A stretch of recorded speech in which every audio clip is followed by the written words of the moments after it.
আয় তরকারি রানলে শুধু আয় খাইতে পারি আত্মন হওয়াত লাগে তো বাকি মানুষ খাইতে পারে না, এটা কি আর দোষ?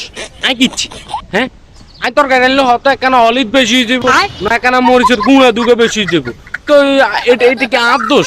মরিচের গুঁড়া দুগে বেশি হলে একখানা হেড জ্বলে আর কি, তো এটা কি আর দোষ? আনের হেডে সহ্য হয় না, আর লবণ হয়তো একটু বেশি যাবে, এটা কি আর দোষ?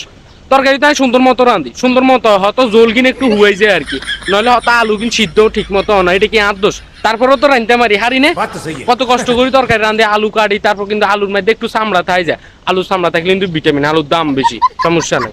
আর হ্যাজ কাটলে হ্যাজের গোয়ার কিন্তু হ্যাজ চাইয়েন থাই যায় রে, তো হ্যাজ চাইয়েন থাকলে সমস্যা কি? হ্যাজের দাম বেশি না, আর তো সঞ্চয় করি, একটু সঞ্চয় করি রাঁধি, তো এটা কি আর দোষ? আপনারা রুমে কেউ খাইতে না রান্না, এটা কি আর দোষ? হয়তো ঠিক মতো রাঁধি, ঠিক মতো রাঁধি, ঠিক মতো বেকিন দিই, অনেকটার মধ্যে লবণ মরিচ অলিচ যদি বেশি হয়ে যায় এটা কি আর দোষ? তো আনের হেডে কাম পাইলে এটা কি আর দোষ? আর তো কিছু নাই, তো হুয়াত করি খাই, আর তো হুয়াত লাগে সেই স্বাদ, আই রানলেই স্বাদ হয়, আপনারা খাইতে না রান্না আই রানলে, তো এটা কি আর দোষ? তো বিদেশ করলে কি মানে বেকিন রান্না শিখন লাগবো? তাই তো রান্না শিখছি, আই তো রাঁধি, আই রানলে আপনারা কে